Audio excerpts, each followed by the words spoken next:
let us see something about the environmental studies. So just to start with, I can tell you one example. So two students came to me and they were quarreling. One was saying that, sir, I am just consumed apple, so I am not polluting anything.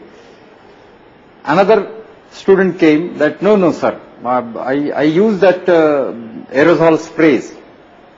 But what are the reasons that he is telling that I am polluting more? So actually, I told both of them that both of you are polluting the environment. When you use the aerosol sprays, so naturally some emission of CFC is there, and that CFC compound, chlorofluorocarbon, that stable compound can reach right up to 18 kilometers height or 20 kilometers, 30 kilometers height, where it can react with ozone molecule. It is responsible for weakening the ozone layer. So that student is creating, that student is responsible for the pollution of ozone layer. Another fellow told me that, no, I am just eating apple, so I am not polluting anything. Yes, he is also responsible for pollution.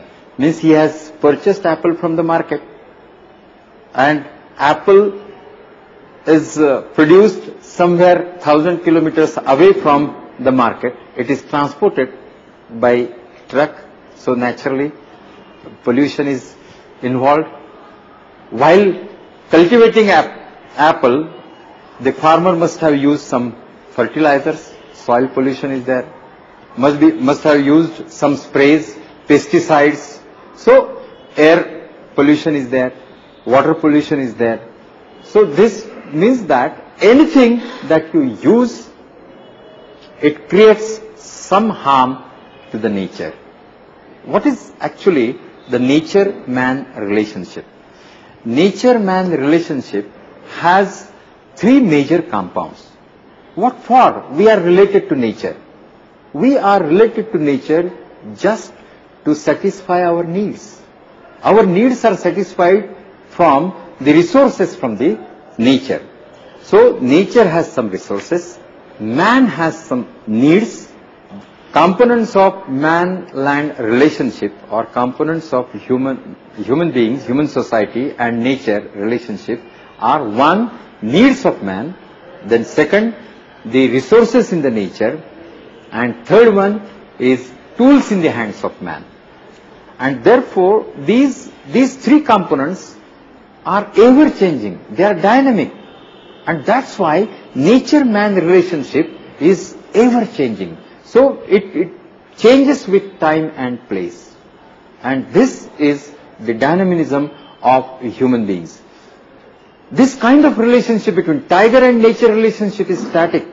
It is, since its beginning of life of tiger, it is same even today. But the man-nature relationship is always changing, and that's why we should take care of environment.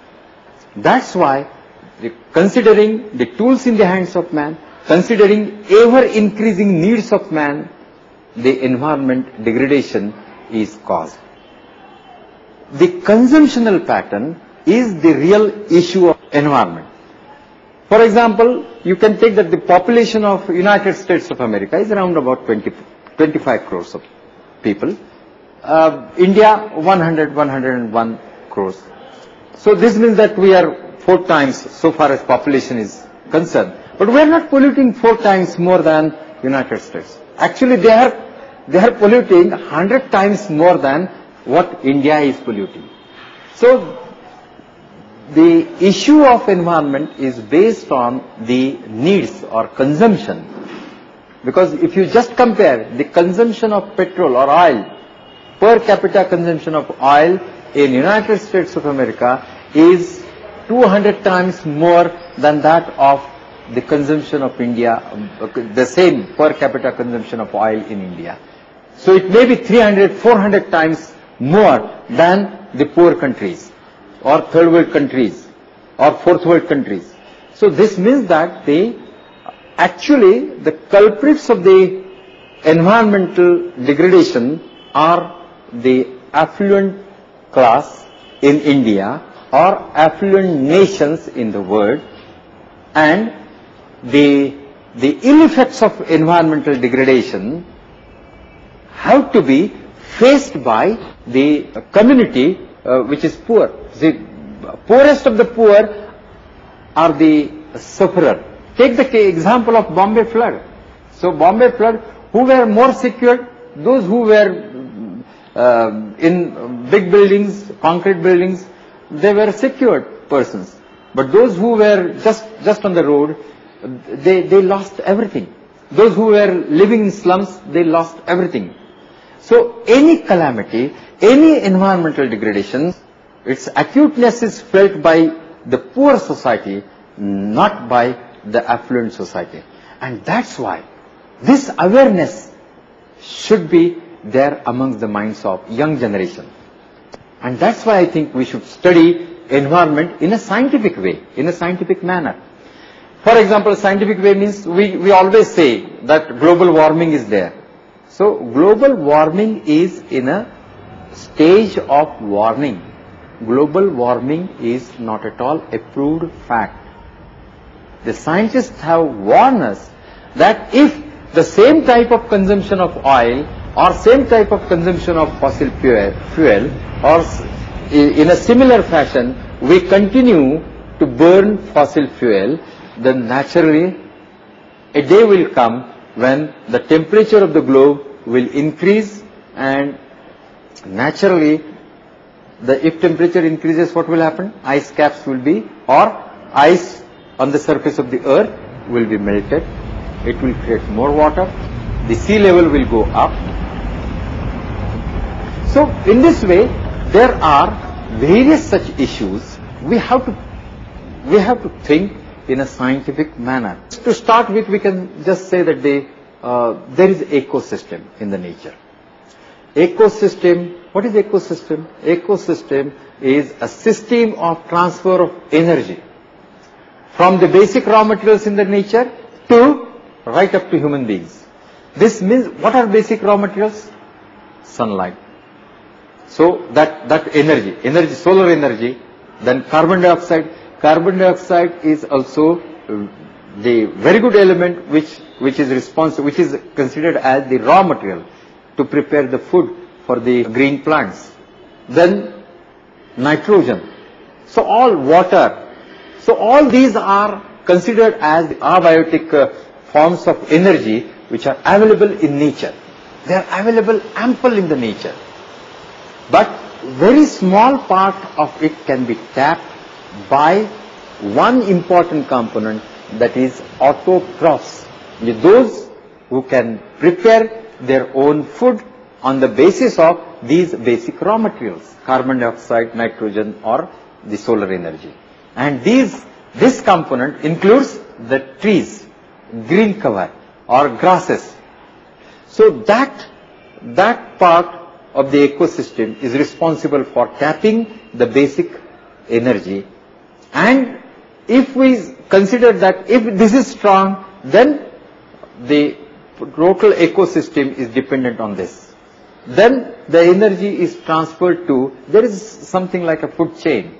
So from that, the energy is transferred in the form of food to the herbivorous animals. Then from herbivores to again carnivores. So in this way, energy is transferred from one level to another, and all other levels show they are dependent on the first one. So if that first orbit is disturbed, naturally total ecosystem will be collapsed. Man is such animal that it can take the material from each and every orbit of or each and every trophic level. Unless and until that ecosystem is there, the existence of human being is not possible. And that's why even people say that why tiger should be there, why we should protect tiger. Tiger, there are some species which are called as key indicators. Tiger is one of them.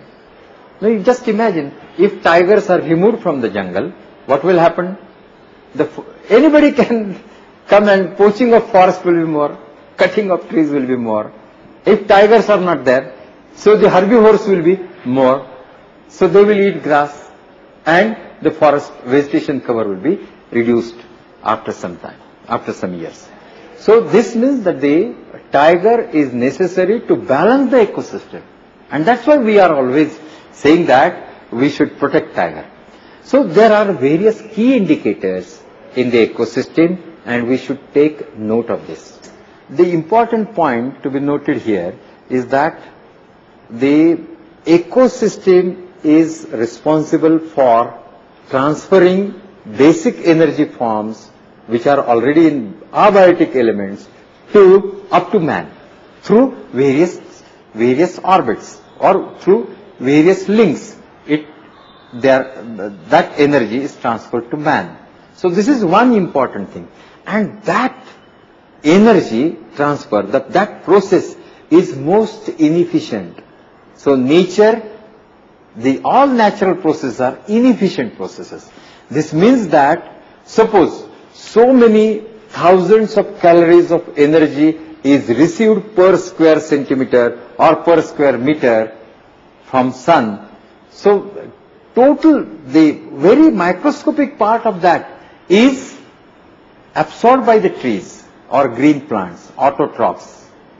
And whatever is received by that autotrophs, so very little part is transferred to the next trophic level or next orbit or next link. This means that the process of transfer of energy is very, very inefficient way, or the natural process is inefficient. And that's why if you just disturb one thing, so it takes a lot of time, a lot of years to regain its balance. Or take the case of water, groundwater.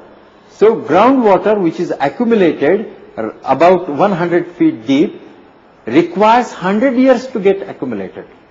And you are just pumping out the water from 500 feet level. So this means that you are disturbing the ecosystem, and this ecosystem should be kept intact only because we should think of next generations. Whatever we have achieved, whatever we have consumed, at least same level of consumption should remain for the next generation.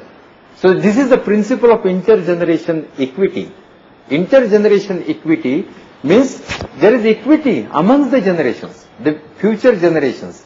What is sustainable development? Sustainable development is development without compromising the availability of resources of the future generations. So this kind of development is necessary. So all these global issues, when we think of global issues related to degradation of environment, destruction of ecosystem, we should think that we should act upon it. Means think globally, act locally. What should be your act? At least you should reduce your waste. At least you should reduce your pollution. When you go and buy the products in the market, purchase those products, buy those products which have created less pollution, buy those products which will not create again further pollution. One important issue is there, and that issue is biodiversity. So there are so many threats to the biodiversity in the nature. So more and more diversified nature, more and more it is strong. So any ecosystem, if it shows more diversity, means that becomes more strong. So stronger ecosystem, if you want to maintain the strength of any ecosystem, we have to maintain biodiversity. So therefore, there are various biodiversity conventions have been taken place at global level, and people have alerted, the scientists have alerted us that you should protect the diversity of nature. And that's why the transboundary movement of, now coming to this, sometimes you can visibly say that person is creating harm to the nature. But sometimes indirectly you can also do some harm to the nature. So if you buy something and production of which is creating pollution, this means that you are promoting pollution. So that's why in the market many products are coming which are green labeled products. So green products are essential. So this kind of awareness is important, and awareness mainly for the global issues, and global issues like the first one is biodiversity, second one is global warming, and that global warming is mainly because of burning of fossil fuels, and therefore now it can be understood by the concept of doubling period. What is doubling concept of doubling period? Means the period showing the double consumption in comparison with the previous period. For example, we'll take that X tons or X million tons of petroleum products have been consumed till 1900. So 2X is consumed from 1900 to 50. Means doubling period is 50 years. Whatever is consumed in this period, the double consumption has been taken place from 1950 to 75. Means doubling period has been reduced to 25 years. Similarly, next doubling period is reduced to 10 years. Next one, 7 years, 5 years, 2 years. So this is just to appreciate how fast is, or how the rate of consumption of fossil fuel is increasing in a geometric progression. So if we understand this, then you can easily understand we have emitted carbon dioxide more than the capacity of nature to absorb it. And that's why it is creating problem. If we see the carbon cycle, one carbon dioxide molecule can pass through all the elements of carbon cycle and come back here again, and that period is just 45 to 48 years. This means that the whatever would be the effects of carbon dioxide, increase in carbon dioxide or decrease in carbon dioxide will be visible in one generation only. And that's why we are worried about this global warming. Therefore, it is necessary that we should get the scientific knowledge of nature, scientific knowledge of environment, and we should be aware of the environmental degradation. And I wish you all best of luck for your studies in environmental science and environmental awareness. And I think that if you are academically equipped about the environment, you will be in position to make others aware of environmental issues. So I think that I wish you to be the vanguards of environmental protection in near future.